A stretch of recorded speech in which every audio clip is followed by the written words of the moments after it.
sua Bíblia na primeira carta do apóstolo Pedro, capítulo 3. Leremos a partir do versículo 8 e vamos ler até o versículo de número 12.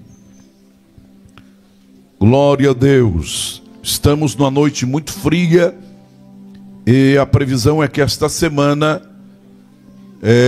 teremos dias com muito frio, mas o coração aquecido com a graça de Deus.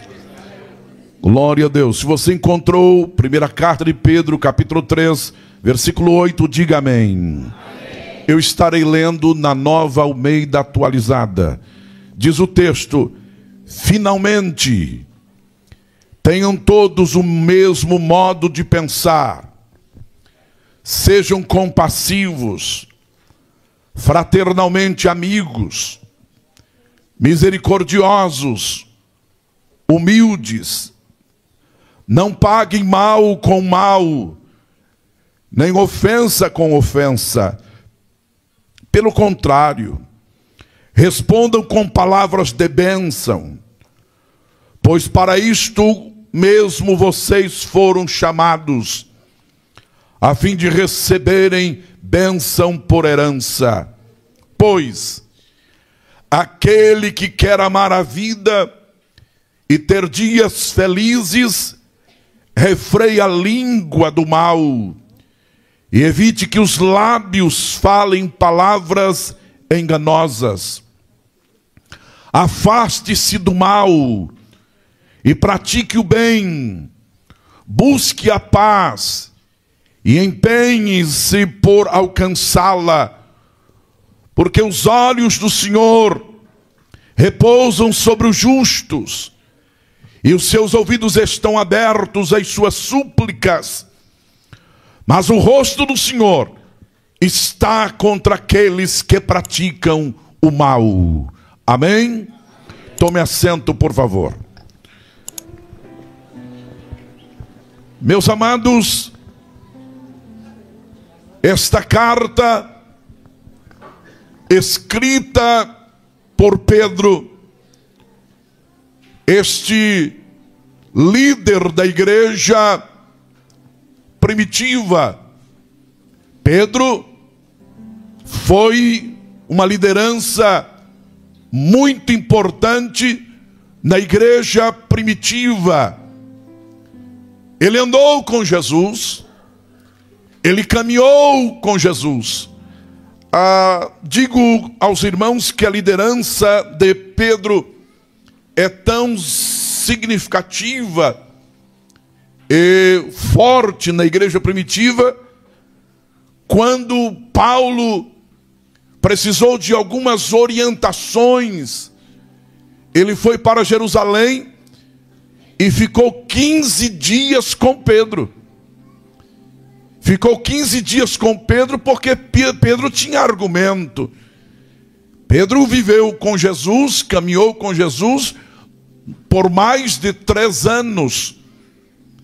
Então Paulo buscava uma referência e ele passou em Jerusalém com Pedro 15 dias. Então a liderança de Pedro era uma liderança muito forte na igreja primitiva. Ele escreveu esta carta, que é uma carta muito profunda, ela é muito rica. Nós, quando nos debruçamos, ficamos aqui no texto sagrado horas para tirarmos lições preciosas para a nossa vida. Pedro escreveu esta carta para os irmãos que estavam dispersos. A perseguição, ela era muito forte, era intensa. Os crentes eram maltratados, perseguidos, humilhados, desprezados, porque no primeiro século, aceitar a Cristo como Salvador e Senhor era abrir mão de muitos privilégios e muitos confortos. Eu ouvi uma frase esta semana, ontem mesmo, que quando nós éramos crentes, quando nós éramos chamados crentes,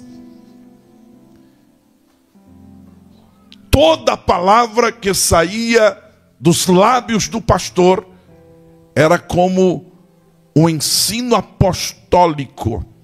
Ou seja, nós recebíamos e dizíamos: o pastor falou. Agora nós nos tornamos evangélicos. Nós não somos mais... São linguagens que vão mudando e a gente sabe disto. Nós éramos chamados de crentes, protestantes. Agora vão dando uma roupagem nova para as nossas vidas, não é? Eram cantores evangélicos, agora são cantores gospel, shows gospel, bailes gospel, baladas gospel. E parece que hoje é um status ser crente. Não. Status ser evangélico. É status ser evangélico. Está na moda ser evangélico. Um artista, um cantor aí fora, quando ele está em baixa, ele vem para uma igreja e diz: agora eu estou cantando gospel.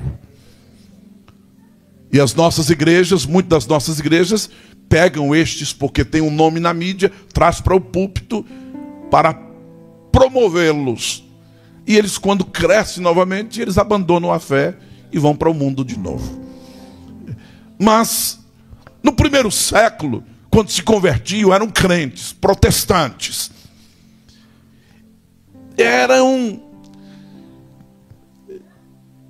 desafiados a viver à semelhança de Cristo.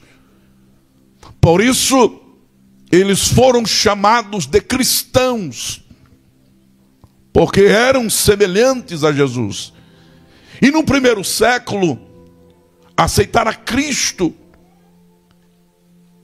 não era ter os privilégios que nós temos hoje, era abrir mão de privilégios. Aceitou Jesus, tem um emprego, perde o emprego. No primeiro século era assim. Aceitou Jesus, a família rejeitava, expulsava: você não pertence mais à nossa família. Aceitou Jesus, tinha um cavalo bonito com a carruagem, perdia o cavalo e a carruagem.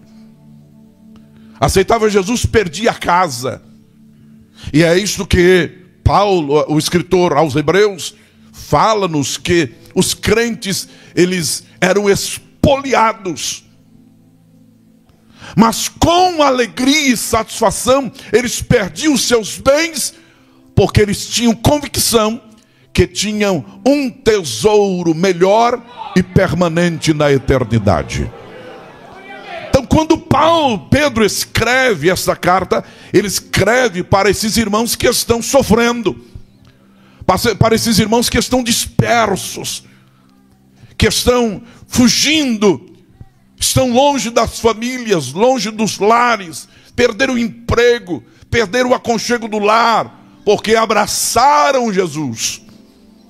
E abraçaram Jesus não somente como Salvador, mas como Senhor. Salvador e Senhor das suas vidas. E Pedro então escreve para motivá-los, para trazer a eles uma mensagem de estímulo, de fé, de esperança. E esta carta se desenvolve. E nós já vimos vários temas. A partir do capítulo 2, o versículo 11, ele fala sobre esta submissão que o crente tem. Submissão a Deus, submissão a Cristo, submissão ao Senhor, submissão ao patrão, enfim, submissão às autoridades constituídas.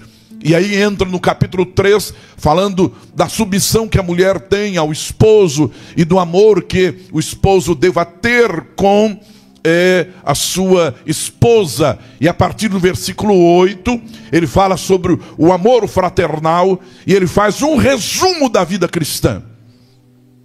Por isso, ele inicia o versículo 8 dizendo: finalmente, finalmente. E ele faz então um resumo da vida cristã. E ele apresenta nos versículos 8 e 9 algo importante, que ele fala sobre esse amor fraternal. E ele diz que o escritor sagrado, que nós temos que amar aos amigos e inimigos. Ele desenvolve este tema: amar aos amigos e inimigos. Amar os amigos não é tão difícil. Não digo que é fácil, também não, mas não é tão difícil. Mas amar inimigos, aí é só com a graça de Deus e com a ajuda do Espírito Santo. Porque a gente quer que os inimigos morram. Mas o texto nos ensina que nós temos que amar os nossos inimigos. E ele desenvolve que todo cristão deva ser virtuoso. E ele fala sobre 5 virtudes do cristão, que nós já vimos. Todo cristão tenha igual ânimo. Todo cristão, todo crente, seja compassivo, seja compadecido. Todo cristão seja fraternalmente amigos. Todo cristão seja misericordioso. Todo cristão seja humilde. É isto que Pedro vai desenvolvendo esta carta. E essas virtudes só são possíveis com a ajuda do Espírito Santo. Você pode se esforçar, lutar, mas você precisa da ajuda do Espírito Santo. Por isso nós temos o fruto do Espírito Santo. E Paulo escreve aos Gálatas falando sobre esse fruto, que é como uma poncã. É um fruto, mas tem vários gomos. Nós temos o fruto do Espírito, mas com vários gomos. E quais são esses gomos? Amor, gozo, paz, mansidão, bondade, longanimidade, benignidade, fidelidade e temperança. Só é possível amar os inimigos e ter estas virtudes que Pedro apresenta com a presença abençoadora na nossa vida do Espírito Santo. Aprenda isso todo dia de manhã. Todo dia de manhã, faça 3 pedidos ao Senhor. Após agradecer, após louvar, após adorar, faça 3 pedidos. Primeiro, diga: Espírito Santo, enche a minha vida. Faz de mim um homem cheio do Espírito Santo. Faz de mim uma mulher cheia do Espírito Santo. Faça essa oração todo dia. Porque a recomendação bíblica é esta: não vos embriagueis com vinho em que há contenda, mas enchei-vos do Espírito Santo. Uma tradução diz assim: ide-vos enchendo. Ide-vos enchendo. Então todo dia você diga: Espírito Santo, enche a minha vida. Faz de mim um homem cheio da tua presença. Em segundo lugar, diga: Espírito Santo, toma todas as áreas da minha vida. Toma todas as áreas da minha vida. Vai lá no mais profundo, no mais íntimo. Toma todas as áreas da minha vida. E como toma todas as áreas da minha vida? Pelo fruto. O fruto vai tomando toda a sua vida. Você vai andando com Deus, você vai orando, e o Espírito Santo vai tomando. Então ele vai derramando amor no seu coração, ele vai derramando gozo, ele vai derramando paz, ele vai derramando bondade, mansidão, longanimidade, benignidade, fidelidade, temperança. O Espírito Santo vai trabalhando na sua vida todo dia. Então, em primeiro lugar, você ore todo dia: Senhor, que eu seja cheio do Espírito Santo. Segundo, Espírito Santo, toma todas as áreas da minha vida. Terceiro, Espírito Santo, manifesta em mim e através de mim os dons espirituais. Eu disse domingo à noite aqui no culto que nós chegamos ao templo, chegamos à igreja para adorar, para glorificar, para exaltar, para engrandecer ao Senhor Deus, para renovar a nossa fé, a nossa esperança, a nossa crença, a nossa comunhão com Deus, com o Espírito Santo, com a sua palavra, com os irmãos. O culto é para isto. O culto é para nós adorarmos ao Senhor e nos fortalecermos. Mas ao sair daquela porta, nós somos testemunhas. Ao sair daquela porta, você não pode ser um agente 007. Um cristão secreto. Não, você sai aí fora. E então você tem que sair dizendo a todo mundo: Jesus te abençoe, Jesus te abençoe, Jesus te abençoe, Jesus te abençoe. Porque você, como crente, vai sair e manifestar os dons espirituais. Os dons espirituais não é para espetáculo. Os dons espirituais não é para dizer a sua espiritualidade e a sua crença. Aliás, não se conhece crente pelos dons espirituais. Fulano profetiza, pensa numa espiritualidade. Fulano revela, pense numa espiritualidade. Jesus nunca nos ensinou isto. Jesus disse assim: pelos frutos o conhecereis. Se conhece o crente pelo fruto.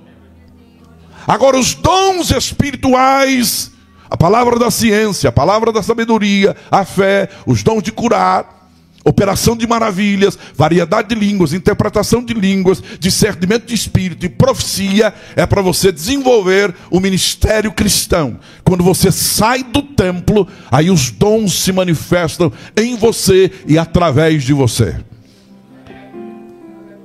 Então todos os dias diga: Espírito Santo, enche-me. Todos os dias diga: Espírito Santo, toma todas as áreas da minha vida. E todos os dias diga: Espírito Santo, vou sair para o trabalho, manifesta na minha vida e através da minha vida. Que vidas sejam tocadas e abençoadas através de minha vida. Então, essas virtudes apresentadas por Pedro, só é possível através da ajuda do Espírito Santo.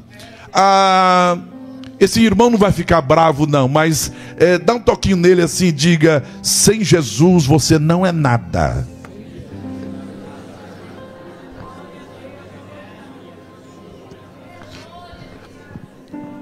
Mas foi ele mesmo quem disse: sem mim nada podeis fazer. Nada, absolutamente nada. No reino de Deus só é possível desenvolver essa vida cristã com a presença de Jesus em nós. Mas Pedro disse também que todo cristão foi chamado para abençoar.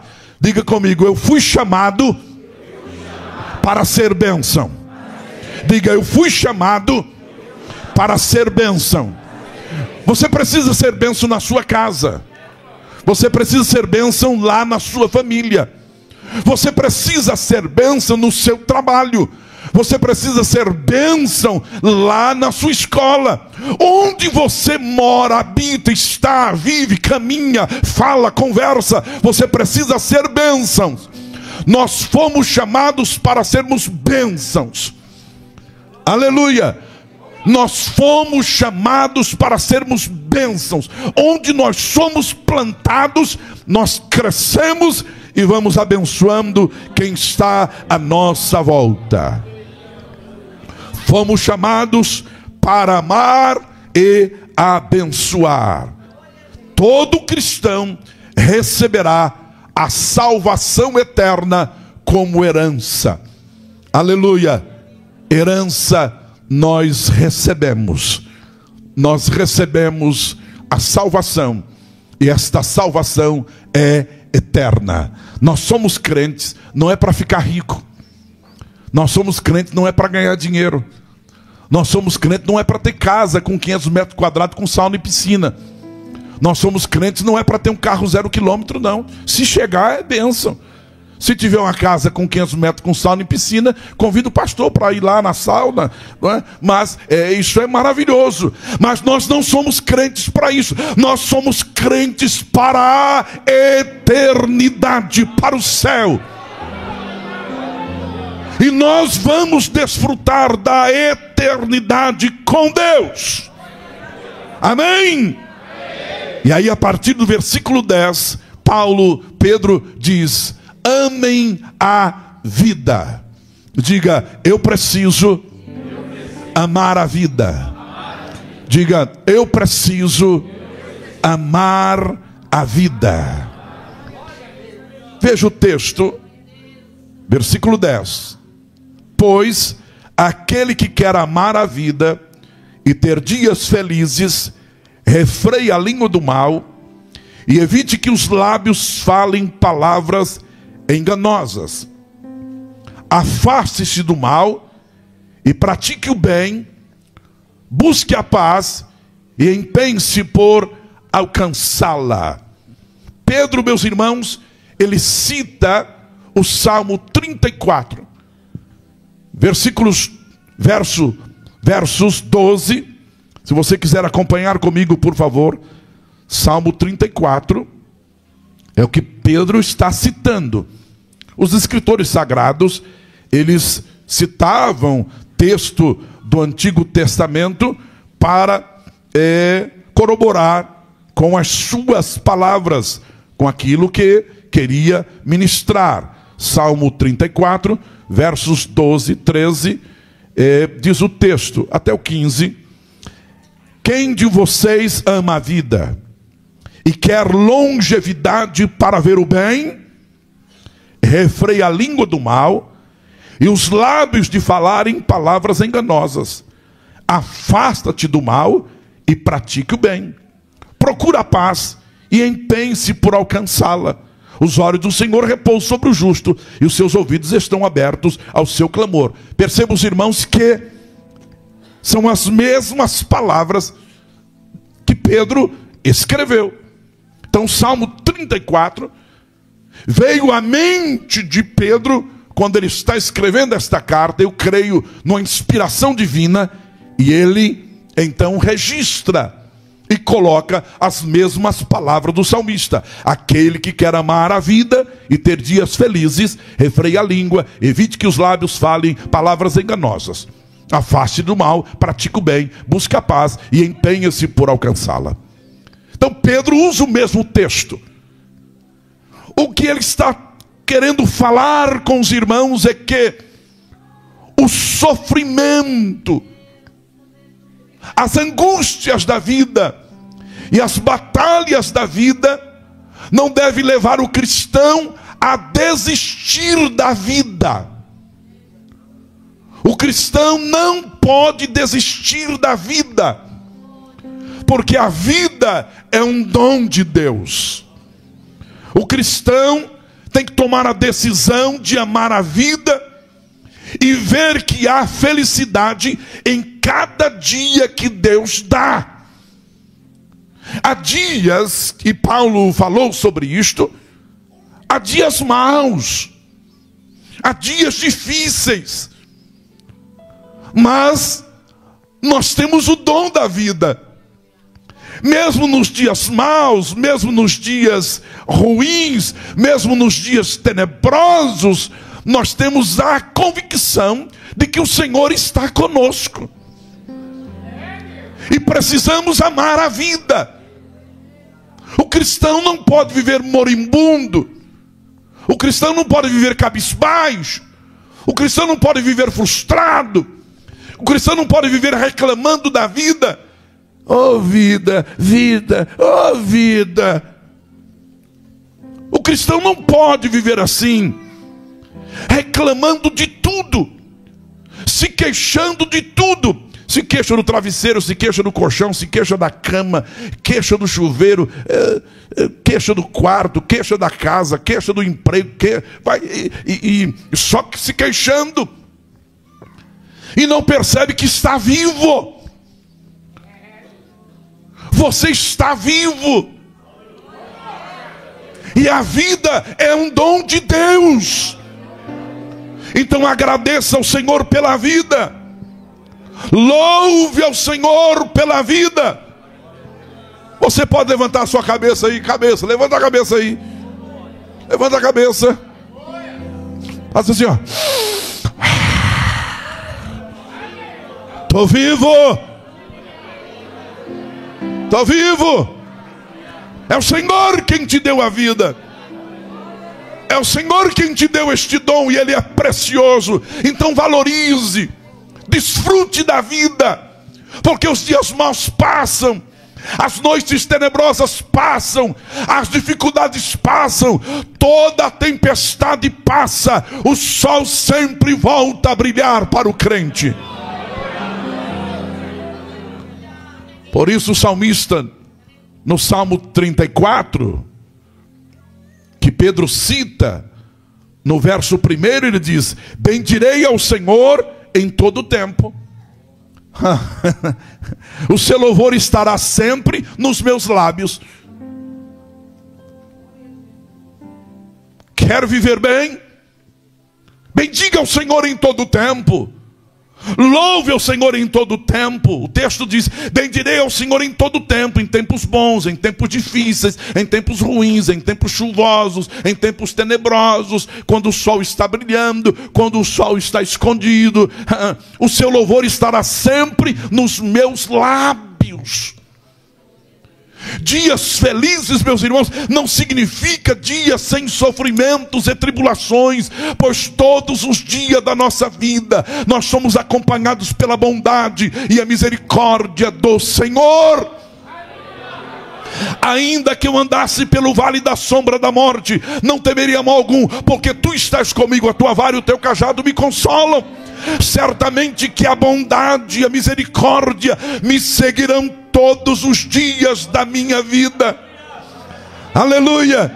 De vez em quando, meu irmão, dá uma paradinha, olhe para trás e saiba que a misericórdia e a bondade está te acompanhando. Você não está só. Cada dia é um dia, meus irmãos, especial. É um presente de Deus para que possamos nos alegrar nele. Mas, para evitar a infelicidade diária, é preciso algumas coisas. Voltemos ao texto de 1 Pedro, da primeira carta de Pedro. Tem gente que quer ser feliz, mas não vigia, não atenta para a palavra de Deus. Então ouça o que diz: aquele que quer amar a vida e ter dias felizes. Quantos quer ter dias felizes? Digam amém. Então, o que Pedro diz? Se você quer ter dias felizes, primeiro, coloque um freio na sua língua. Fale menos. O tolo até calado passa por sábio. Salomão diz isto. Você já falou algumas coisas? Eu já falei. E eu confesso o meu pecado. Numa conversa, ou até numa pregação. E aí, por que eu falei? Ou não conversa. Solta uma palavra, solta alguma coisa, e de repente, não deveria ter falado isto.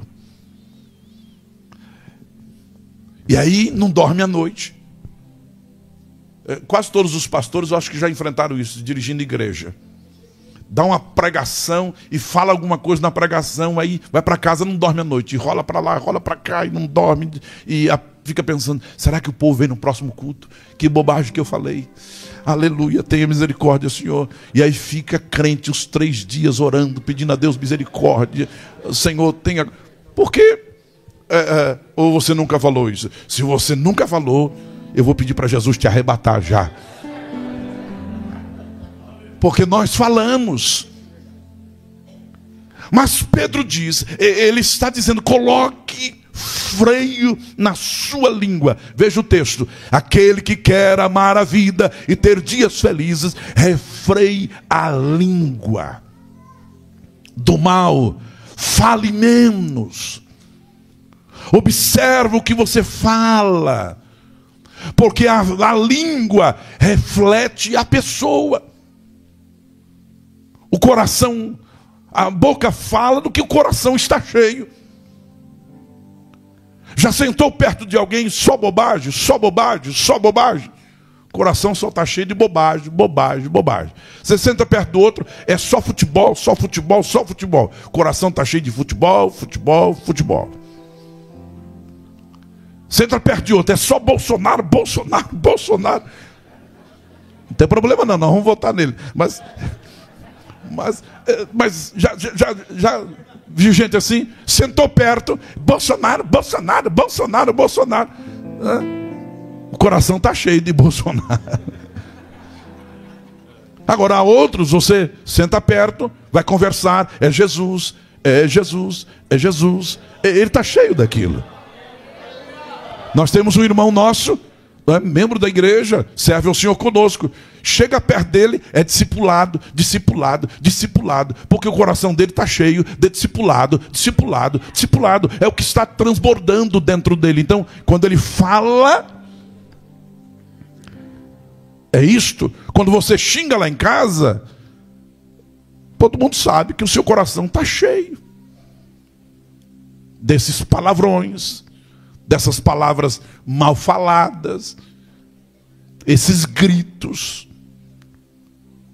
E grita e fala palavrão.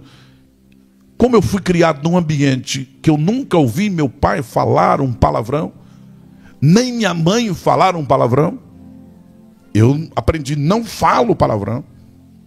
Rosângela também não fala. E se vocês conviverem um pouquinho com o Jéter e o Géser, eles também não falam, porque a escola foi esta. Mas o coração cheio de palavras torpes, essa palavra, Paulo fala sobre isto, não pronunciem palavras torpes, palavras sujas, palavras podres, palavras imundas. Você não pode, na sua casa, ficar falando palavras podres.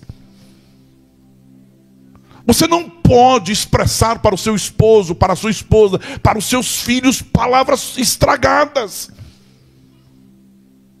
E por isso o texto diz: refreie, fale menos. Tiago, no capítulo 1, versículo de número 26, Tiago, ele falou bastante sobre esse tema. Veja, capítulo 1, se alguém supõe ser religioso, mas não refreia a sua língua, está enganando a si mesmo. A sua religião é vã. Tiago capítulo 3, verso 2. Porque todos tropeçamos em muitas coisas. Se alguém não tropeça no falar, é um indivíduo perfeito, capaz de refrear também todo o corpo. Ora, se colocamos um freio na boca dos cavalos para que nos obedeçam, também lhes dirigimos o corpo inteiro. Aí ele vai descrevendo que nós temos que ter muito cuidado. Aí no versículo 6, ora, a língua é um fogo, é um mundo de maldade. A língua está situada entre os membros do nosso corpo e contamina o corpo inteiro. E não só põe em chamas toda a carreira da existência humana, como também ela mesma é posta em chamas pelo inferno. A língua é terrível. Versículo 9. Com ela bendizemos o Senhor e Pai, também com ela amaldiçamos as pessoas criadas à semelhança de Deus. De uma só boca procede bênção e maldição. Meus irmãos, isso não deveria ser assim. O escritor sagrado, ele diz isto. E Salomão escreve que a morte e a vida está, a língua tem o poder de dar vida e de matar. Por isso, quer ser feliz, refreie a língua, põe um freio. Se tem dificuldade nisto, quando tiver com bastante vontade de falar, ou meu irmão, quando a sua esposa tiver com bastante vontade de falar, vai lá, pega um copo d'água e diga: ponha esse copo d'água na sua boca e segure aí.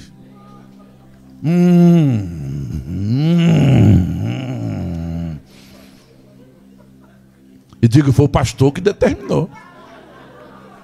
Pode falar, salvando o seu casamento, irmão, pode jogar a culpa no pastor, não tem problema não. Porque na hora da raiva, você fala. Na hora da raiva, você solta.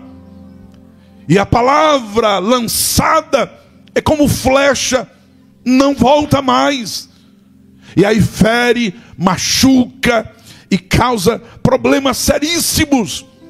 Então refreie a língua. Diga: eu preciso. Todos nós, então vamos dizer, diga: eu preciso pôr um breque na minha boca. É sério isto, meus irmãos. Nós precisamos refrear a nossa língua para termos dias felizes. Tudo está bem, tudo está maravilhoso. De repente, alguém pisou no seu calo e você solta uma frase. Acaba o dia. E aí você perde o apetite, você perde o sono, você fica inquieto, e aí o seu dia é mau, o seu dia é horrível. Então, controle a sua língua. É o texto quem diz: controle a sua língua. Evite, veja bem, refreie a língua. Segundo lugar, para você ter dias felizes, aparta-se do mal. Aparta-se do mal. O mal está bem presente. O mal está bem próximo de nós. Evita o mal. Afasta-se do mal. São diversas as situações que nós podemos nos embaraçar. E hoje, especialmente, quando nós temos o mundo na palma da mão. O mundo na palma da mão. Um pai outro dia disse para mim: pastor, meu filho, ele é tão bonzinho, pastor. Ele não sai do quarto, pastor. Ele tem uma televisão lá de 65 polegadas? Tem, pastor. Ele tem lá 200 canais? Tem, pastor. Ele tem lá um computador? Tem, pastor. A internet está lá também? Sim, pastor. Então ele passa o dia todo lá. Que menino bom. E ele sai, e aí ele vai para a geladeira, não é? Ah, pastor, ele gosta de uma Coca-Cola. Ele gosta de uns biscoitos. O dia todo, celular, computador, internet, Netflix. O dia todo. O dia todo. E aí geladeira, biscoito. O mal está ali dentro do quarto, está perto dele. Mas não somente os meninos e as meninas, nós também temos o mal toda hora junto de nós. O celular toda hora está junto de nós. O mundo está aqui na palma da mão. Mas a orientação é: aparta-te do mal. Cuidado. Isto aqui é bênção. Agora mesmo aqui o culto está sendo transmitido. São dezenas de pessoas nos acompanhando agora pelo YouTube e o Facebook. A mensagem está indo longe. O mundo pode nos assistir agora. Agora. Isto é bênção. Mas terminou o culto, desliga. Deixa lá na sala, vai dormir sem o celular do lado, porque você não dorme direito. Porque cada tremida você quer ler a mensagem. E quem será? Quem será? E aí fica, perde o sono. Aí tem que olhar. E agora, Assim como nós temos dependência, ouçam isto, é sério, é pesquisa seríssima. E está acontecendo na Coreia do Sul, e está acontecendo na América do Norte. Dependência tecnológica. Dependência, assim como as pessoas são dependentes do álcool, estão se tornando dependentes da tecnologia. Assim como estão sendo dependentes, isto é pesquisa, eu não estou inventando. Assim como há uma dependência de cocaína, as pessoas estão vivendo dependentes da tecnologia. Celular, computador e televisão. O tempo todo. São centenas e centenas de clínicas na Coreia do Sul e nos Estados Unidos para libertar, desintoxicar as pessoas por causa da tecnologia. Estão viciadas. Escute, minha irmã, você pega a sua criança e dá um tablet para a sua criança e ele fica ali horas e horas, botando o dedinho ali, e você fica em paz horas e horas. Você está viciando o seu filho. Ele vai ser um dependente. E você está cometendo um pecado terrível. Deixa ele chorar, deixa gritar, deixa bagunçar a casa, deixa correr pelos quintal e você correndo atrás dele. Deixa, porque ele vai se desenvolver, ele vai crescer, ele vai se amadurecer. Tire esse celular da mão dessa criança. Tire esse celular da mão desse adolescente por algumas horas. Limite as coisas. O mal está perto de nós. E o texto diz: aparta-se do mal.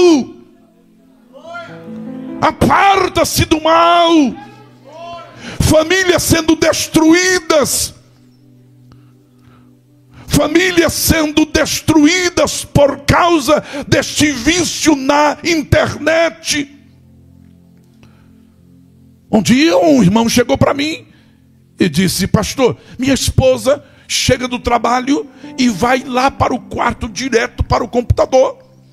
E eu vou para a cozinha e dou banho nas crianças e tal. E 11 horas da noite ela está no computador ainda. Eu tomo banho, vou dormir e ela continua no computador. O que eu faço, pastor? Ah, bom, eu não sei o que você vai fazer, mas o que eu faria? Pegaria o computador, arrancaria, levaria para o quintal, jogaria e pegaria uma marreta, daria em cima. Agora o que você vai fazer? Eu não sei o que você vai fazer. O que é isso, pastor? Eu falei: não, eu estou dizendo, Jesus foi radical. Se o teu olho pecar, arranca ele. Se o teu braço pecar, arranca ele. Se a tua perna pecar, arranca. Não é amputação, não. Ele está dizendo para nós sermos radical. Ou seja, aquilo que lhe prejudica, corta. Se o celular está lhe prejudicando, deixa ele sem crédito, sem bateria. Você aguenta ficar um dia sem o celular? Faça um jejum de celular. Não estão fazendo jejum tanta coisa aí? Faça um jejum de celular. Aparta-se do mal. Você liga pornografia, palavras sujas e nojentas, e você está enchendo a sua mente, o seu coração, e você quer ser feliz. Você quer ter dias de paz. O texto diz: para você ter dia de paz, você tem que apartar-se do mal. Quebre as pontes que te ligam ao pecado. Quebre as pontes que te ligam ao pecado. Quebre as pontes que te separam de Deus. Fuja, aparta-se do mal, o texto diz. Mas em terceiro lugar, pratique o bem. Aleluia. Diga comigo: eu preciso refrear a língua. Diga: eu preciso apartar-se do mal. Diga: eu preciso praticar o bem. Praticar o bem. Pratique o bem. E em quarto lugar, perseguir a paz. Eu preciso perseguir a paz. É isso que nós aprendemos nas Sagradas Escrituras, que nós temos que, o texto sagrado diz: segui a paz com todos e a santificação, sem a qual ninguém verá o Senhor. Buscar a paz, seguir a paz, procurar a paz, é todo o tempo se proteger, se guardar, se policiar, para não entrar em confusão e nem fazer com que haja confusão na sua vida, na sua família. Vamos lá, meus irmãos, versículo 12. Vamos para o versículo 12. Então ouça: aquele que quer amar a vida, o versículo 10, e ter dias felizes, refreie a língua do mal, evite que os seus lábios falem palavras enganosas, afasta-se do mal, pratica o bem, busca a paz e empenha-se por alcançá-la. Faça tudo para viver em paz. E aí, meus irmãos, nós temos que nos lembrar de 3 coisas preciosíssimas nesta vida que Deus nos deu. Ouça o versículo de número 12. Porque os olhos do Senhor repousam sobre os justos.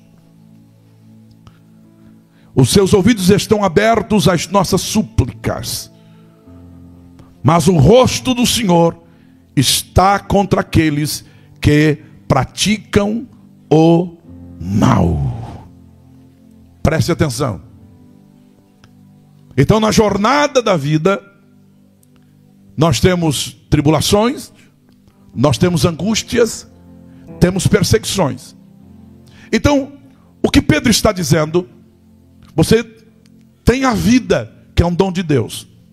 Então, para você viver feliz nesta vida que Deus te deu, refreie a sua língua, afasta-se do mal, pratica o bem, busca a paz.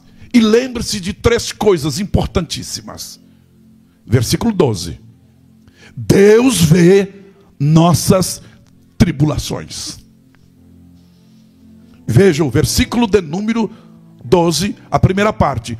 Porque os olhos do Senhor repousam sobre os justos. Deus vê as nossas tribulações. Deus sabe, ouça isto, Deus sabe a angústia da sua alma. Deus sabe a sua luta intensa. Deus sabe o seu esforço tremendo para servi-lo. Deus sabe quantas angústias a sua alma passa para você observar o Evangelho. Eu estou dizendo para você renunciar celular, renunciar à tecnologia, alguns dias, controlar isto, mas é fácil. Neste mundo moderno, século 21, não. Para você abrir mão dessas coisas, você vai ter tribulações na alma. Você vai ter angústia. Você vai ter batalhas intensas. Ficar sem atender o celular e sem olhar o zap o dia todo é luta. Mas você diz: eu vou servir a Deus. Hoje eu vou jejuar. E o meu jejum é de celular. O meu jejum é de arroz e feijão. O meu jejum é de suco. O meu jejum é de televisão. O meu jejum é de computador. O meu jejum é pleno. Então Pedro está dizendo: acalma o seu coração, porque Deus vê, Deus contempla as suas aflições, Deus contempla a sua luta, Deus contempla as suas angústias e tribulações de alma. Deus, Ele vê as nossas tribulações. Quando você renuncia, quando você abre mão, quando você abraça a fé e vem tribulações, vem angústias, Deus está lhe vendo, Deus está lhe contemplando.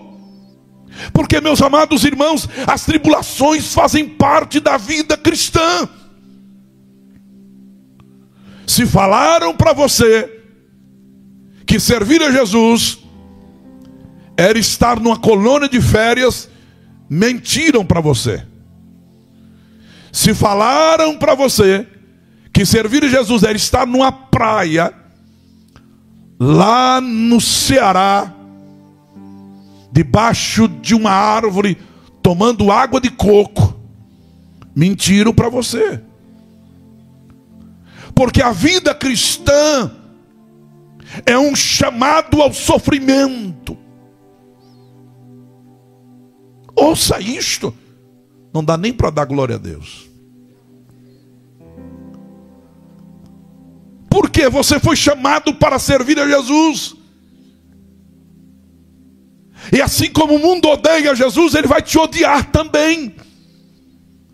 E à medida que você quer viver, ouça por favor, à medida que você quer viver uma vida piedosa, uma vida santa, viver uma vida piedosa, viver uma vida santa, de renúncia do pecado, você tem dores na alma, você tem tribulações e angústias. Leia as biografias dos grandes homens de Deus, dos homens mais santos da história.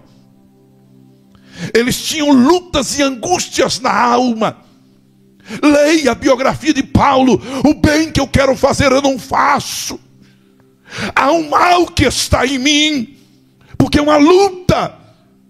Eu quero ser crente. As pessoas me ligam, pastor Isaac, tudo bem? Eu digo, querendo melhorar. Mas pastor, querendo melhorar? Sim, eu quero ser mais crente. Mas se o senhor quer ser mais crente, e eu então? Ser mais crente.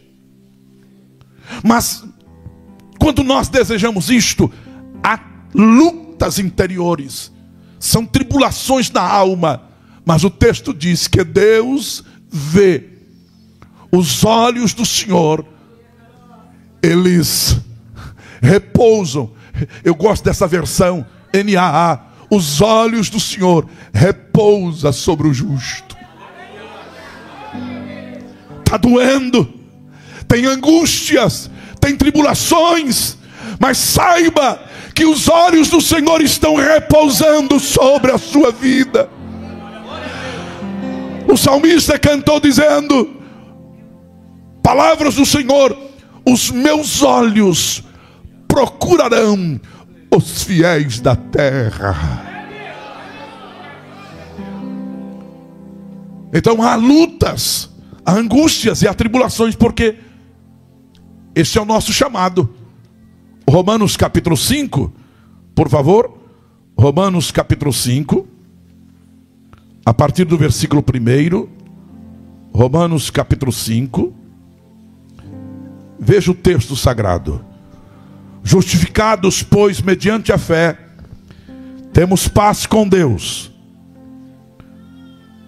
por meio de nosso Senhor Jesus Cristo, pelo qual obtivemos também acesso pela fé a esta graça, na qual estamos firmes. Então nós entramos nesta graça e estamos firmes. E nos gloriamos na esperança da glória de Deus. Amém? Nós entramos pela fé nesta graça e nos gloriamos na esperança da glória de Deus. Agora ouça o versículo 3, que me fundamenta a dizer que as tribulações fazem parte da vida cristã.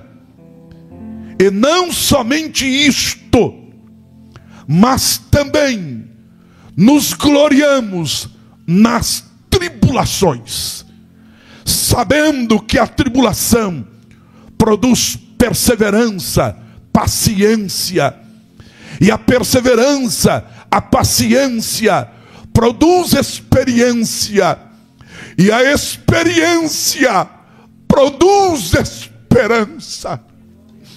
Louvado seja o nome do Senhor. Nós entramos pela fé nesta graça, somos salvos, perdoados, transformados, e o Senhor nos chama a viver todo dia esta fé, e nos gloriamos nisto, nos gloriamos na esperança da glória, na eternidade, na graça do Senhor.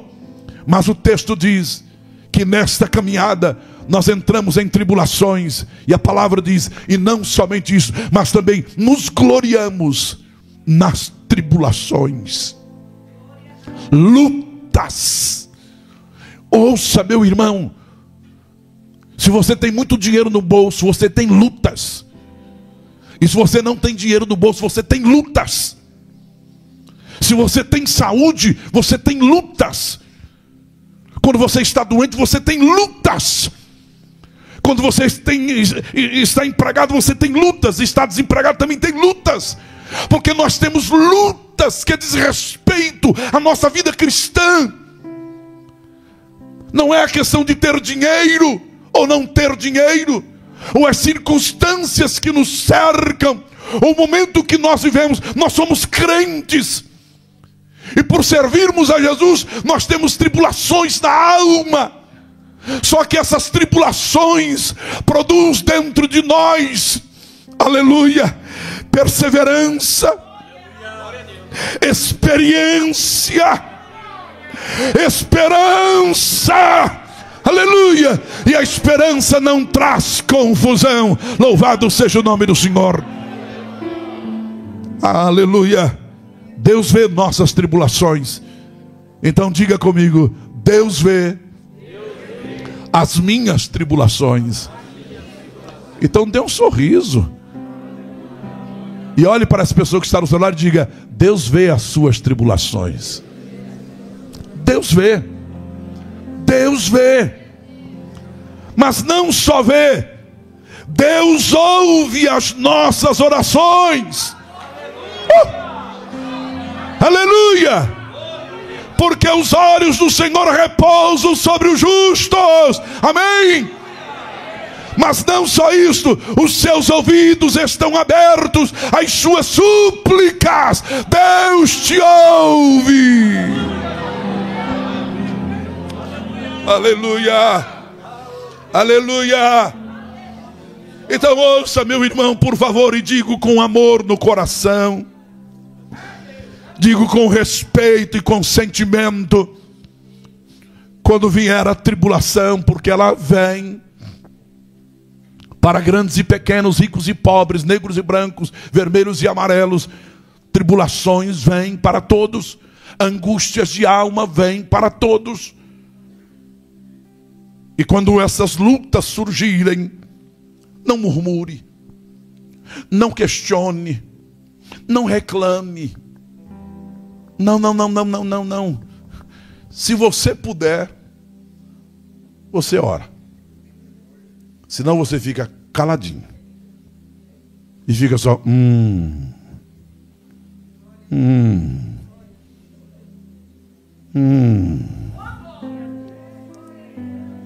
O que é isso, pastor? Não, eu estou fundamentado nas Escrituras. O texto sagrado diz assim, que o Espírito Santo é lindo isso. O Espírito Santo, ele ajuda nas nossas fraquezas. Que coisa. Ele não diz o Espírito Santo ajuda na sua fortaleza. Não. O Espírito Santo ajuda na nossa fraqueza. Você está fraco, não tem palavras, não tem expressões. O Espírito Santo, ele ajuda. Eu não sei explicar como ele faz, mas ele faz. Ele ajuda nas nossas fraquezas e ele intercede por nós. Pai, teu filho não tem nem palavras, a tribulação está dura. Eu estou aqui usando as minhas palavras, porque como é que a Trindade conversa? É muito santa, é muito lindo, é extraordinário.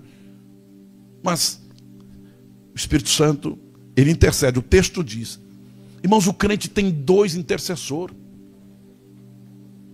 Ele tem Jesus e tem o Espírito Santo. O Espírito Santo também é nosso intercessor. Ele intercede por nós com gemidos. Então saiba nesta noite, por favor, que Deus ouve as suas orações. Deus ouve o seu clamor, o seu gemido. Deus ouve. Ele sabe ouvir o grito da alma. Pode não ter palavras. O Espírito Santo conhece o grito da alma. Quando a sua alma grita, Ele sabe traduzir isto para o trono de Deus, levando as suas palavras que você não expressou, simplesmente gritou. Sem sair palavras, mas a sua alma está: socorre-me, socorre-me, socorre. O Espírito Santo intercede e o socorro vem e te dá vitória. Aleluia, louvado seja o nome do Senhor. Aleluia. Então ouça, os olhos do Senhor estão sobre a sua vida. Os ouvidos do Senhor estão abertos às suas súplicas. Agora, se você tem inimigos ferozes te perseguindo, se há acusadores tremendos levantando contra você, e as tribulações são causadas por perseguições, você é crente, você é justo, você teme ao Senhor, você cumpre os seus compromissos, mas há perseguições, perseguições, perseguições, perseguições. Descanse a sua alma. Primeiro, porque Deus, Ele está vendo a sua tribulação. Segundo, Deus, Ele está ouvindo a sua oração. E este Deus vai pelejar a sua causa. Olha o que diz o texto: mas o rosto do Senhor está contra aqueles que praticam mal. Não ponha a sua mão, não queira se defender, não vá tirar satisfação com ninguém. Deixa Deus pelejar por você. Deixa Deus pelejar a sua batalha, a sua causa. Acalma o seu coração, acalma a sua alma e o seu espírito, porque o rosto do Senhor, veja bem, os olhos do Senhor estão sobre você, para te guardar, te proteger. Os ouvidos do Senhor estão atentos para ouvir a sua oração. Mas o rosto do Senhor está contra aquele que está praticando mal contra a sua vida. E quando o Senhor vem com seu rosto para defender um dos seus santos, não há exército que para. Aleluia. Você está seguro. Eu estou dizendo que você está seguro. Você está seguro. Você está seguro. Aquele que habita no esconderijo do Altíssimo, à sombra do Onipotente descansará. Direi do Senhor: Ele é meu Deus, o meu refúgio e a minha fortaleza, e não temerei. O Senhor pelejará por você. Deus te abençoe. Deus te abençoe. Jesus te abençoe. Jesus te abençoe. Saia deste templo hoje de cabeça erguida, mesmo nas angústias da vida, sabendo que o Senhor peleja por nós. O Senhor peleja por nós. O Senhor peleja por nós. O Senhor peleja por nós. Fique em pé agora. O Senhor peleja por nós. O Senhor peleja por nós. O Senhor peleja por nós. Toque esse irmão e diga: o Senhor peleja por você. O Senhor peleja por você.